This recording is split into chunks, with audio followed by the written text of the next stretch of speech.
వీళ్ళు ఏదైతే ఇచ్చిన హామీలు ఏదైతే ఉందో హామీలు నెరవేర్చాలి. 2 సంవత్సరాలు అయినా కానీ ఎవరైతే యువకులకు 4,000 ఇస్తాన్న వృత్తి ఇప్పటి వరకు 24 నెలలు అయింది. ఇప్పుడు 25వ నెల మనం ఎంటర్ అవుతా ఉన్నాం. ₹1,00,000 ఇచ్చిన తర్వాతనే యువకుల దగ్గర పోయి ఓటు అడగాలని నేను డిమాండ్ చేస్తూ ఉన్నాను. అదేవిధంగా జాబ్ క్యాలెండర్ 2 లక్షలు ఇస్తా అని చెప్పారు. సెప్టెంబర్ 17 తారీఖు కల్లా 2 లక్షలు ఫిలప్ చేస్తా అని చెప్పారు. అసెంబ్లీ సాక్షిగా చెప్పిన తర్వాత కూడా ఇంతవరకు ఇవ్వకపోవడం చాలా దారుణం. ఎందుకంటే ఏదైతే యువకులను మోసం చేసి ఓటు అడిగి కనీసం మేనిఫెస్టోలో పెట్టిన తర్వాత కూడా ఇంత మోసకారి ఏదైతే కాంగ్రెస్ పార్టీ ఉన్నదో కాంగ్రెస్ పార్టీకి బుద్ధి చెప్పాలని యువకులకు మేము చెప్తా ఉన్నాను. అదేవిధంగా మళ్ళీ ఒక తర 2025లో ఇంకొక మోసం చేసిరు. ఏదైతే రాజీవ్ యువ వికాసం అని మీ ఎవరైతే యువకులు ఉన్నారో మీ అందరికీ 10 లక్షల రూపాయలు ఇస్తాం, ఇంట్రెస్ట్ లేకుండా ఇస్తాం, మీరందరూ ఇంట్లో రిజిస్ట్రేషన్ చేసుకోవాలంటే తెలంగాణ వ్యాప్తంగా యువకులు ఎంతమంది అవుతున్నారో కనీసం అది ఏది కాంగ్రెస్ పార్టీ యువకులైనా మిగతా పార్టీ న్యూట్రల్ కార్డు యువకులైనా మాకు అమౌంట్ వస్తుంది. కనీసం వాళ్ళు 500 రూపాయలు ఖర్చు పెట్టుకొని వాళ్ళు రిజిస్ట్రేషన్ చేయడం జరిగింది. 16 లక్షల యువకులను ఈరోజు మోసం చేసిన ఘనత కాంగ్రెస్ పార్టీని. అదేవిధంగా ఇది ఏదైతే చేస్తూ ఉన్నారో 2 సంవత్సరాల నుండి ఏదైతే ఉందో కనీసం ఏ మండలైనా కొత్త మండలంలో ఒక పోలీస్ స్టేషన్ కట్టిన దాఖలా లేదు, ఒక కాలేజ్ కట్టిన దాఖలాలు లేవు. అదేవిధంగా ఏదైతే కిరాయికి నడుస్తూ ఉన్నదో మండల ఆఫీస్ కిరాయికి ఉన్న ల్యాండ్ అలొకేషన్ చేసిన దాఖలాలు లేవు.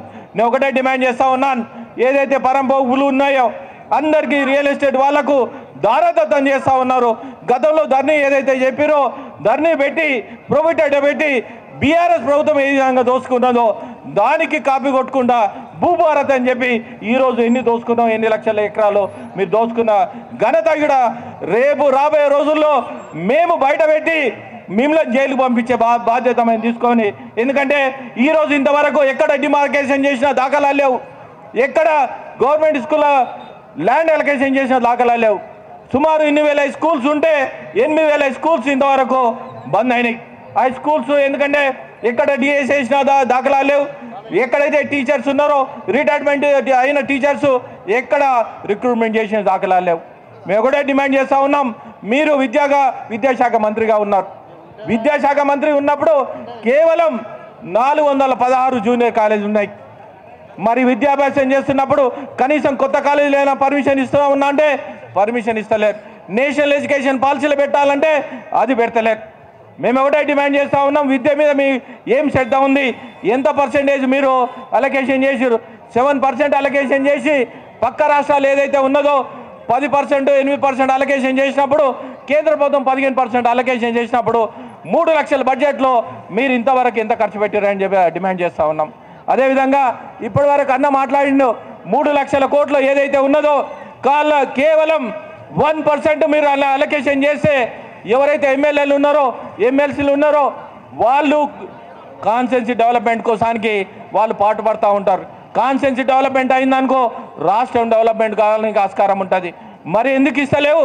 20 కోట్లు ఎమ్మెల్సీలు ఎమ్మెల్యేగా ఎందుకు ఇస్తలేవు అని డిమాండ్ చేస్తూ ఉన్నాం. ఈ సవాళ్ళు స్వీకరించి రాబోయే రోజుల్లో ఎమ్మెల్యేలు ఈ పార్టీ ఆ పార్టీ అనకుండా అన్ని పార్టీల ఎమ్మెల్యేలు ఎమ్మెల్సీలు అందరినీ, ఎందుకంటే మీ కాన్స్టిట్యున్సీలో ఉన్నోళ్ళు ఏదైతే ఉందో 20 కోట్లు ఇస్తే కనీసం మీ ఊర్లో అయినా మీ కాన్స్టిట్యున్సీలో అయినా మీ మండలంలో అయినా మీరు డెవలప్మెంట్ చేసుకోవడానికి ఆస్కారం ఉంటుంది. ఈ సవాళ్ళు ఎందుకంటే ఈ 40 కోట్లు రాసాయనం రాబోయే రోజుల్లో మరి వచ్చే సంవత్సరం ఈ సంవత్సరం అయింది 20 కోట్లు మీరు అలొకేషన్ చేస్తారని డిమాండ్ చేస్తూ ఉన్నాం. ఇది 80% ఇవ్వాలి. అదేవిధంగా నిరుద్యోగుల విషయం అది ఏది ఎంప్లాయీస్ రిటైర్మెంట్ బెనిఫిట్లో తీసుకుంటే ఇంతవరకు గత ప్రభుత్వం 8,000 కోట్లు ఏదైతే ఉందో ఆ 8,000 కోట్లు మేము ఇస్తా అని చెప్పారు, ఇంతవరకు వేయలేదు. అదేవిధంగా ఈ 2 సంవత్సరాల నుండి ఎంతమంది మీరు రిటైర్మెంట్ అయ్యారు, ఎందుకు డబ్బులు ఇవ్వలేరని అడుగుతా ఉన్నాను.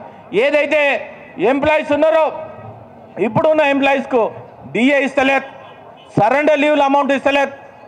మరి సరెండర్ లీవ్స్ ఒక్కొక్కరికి 2 లక్షల నుంచి 3 లక్షల దాకా అమౌంట్ ఇవ్వాలి, అమౌంట్ ఇస్తలేరు. అదేవిధంగా హెల్త్ ఇన్సూరెన్స్ ఒకటే డిమాండ్ చేస్తూ ఉన్నాం, ప్రతి ఎంప్లాయీకి ఆయుష్మాన్ భారత్ రాబోయే రోజుల్లో మాతో అలయన్స్ అయిన ఆయుష్మాన్ భారత్లో ఎంప్లాయీస్కు వాళ్ళు 10 లక్షల రూపాయలు ఇన్సూరెన్స్ ఇవ్వాలని నేను డిమాండ్ చేస్తూ ఉన్నాను. అదేవిధంగా ఎంప్లాయీస్ ఎవరైతే ఉన్నారో వాళ్ళకు 50 లక్షల రూపాయలు యాక్సిడెంటల్ ఇన్సూరెన్స్ ఇవ్వాలని డిమాండ్ చేస్తూ ఉన్నా. ఎంప్లాయీస్ ఎంత దారుణం ఉందంటే ఎన్నిసార్లు స్ట్రైక్ చేసినా మేమిస్తాం అంటారు. ఇంతవరకు అమౌంట్ ఇవ్వాలి.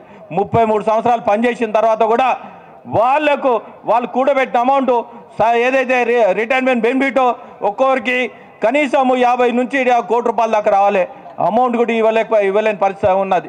ఈ విధంగా మోసం చేస్తున్న యువకులకు తర్వాత ఏదంటే అన్ఎంప్లాయ్మెంట్ ఎవరైతే ఉన్నారో గ్రూప్ 1 విషయంలో కూడా చాలా మోసం చేసిన దాఖలాలు ఈ ప్రభుత్వం ఉన్నది. ఈ ప్రభుత్వాన్ని మెడల్ ఉంచి ఏదైతే వేసిందో ఇప్పటివరకు చేయాలి.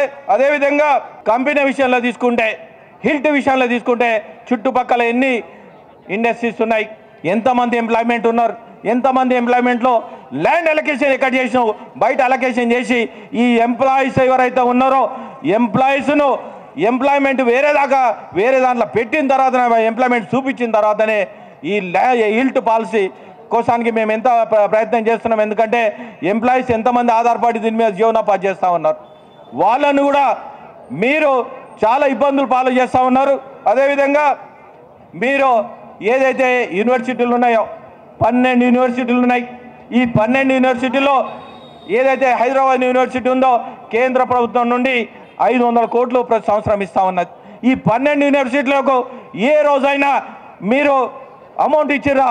గతంలో ఉస్మానియా యూనివర్సిటీకి పోయి డిసెంబర్లో 1000 కోట్లు ఇస్తా అని చెప్పారు. మరి డిసెంబర్ 1 అయింది, ఇంతవరకు 1000 కోట్లు ఎందుకు వేయలేరు? అదేవిధంగా టీచింగ్ నాన్ టీచింగ్లో 70-80% అక్కడ ఖాళీలు ఉన్నా కానీ మీరు ఫిలప్ చేస్తలేరు. ఇవన్నీ చేయాలని డిమాండ్ చేస్తూ మీరు ఇచ్చిన హామీలు ఏవైతే ఉన్నాయో అవి మేనిఫెస్టోలో పెట్టారు, నెరవేర్చాలని డిమాండ్ చేస్తూ నేను ముగిస్తున్నాను. భారత్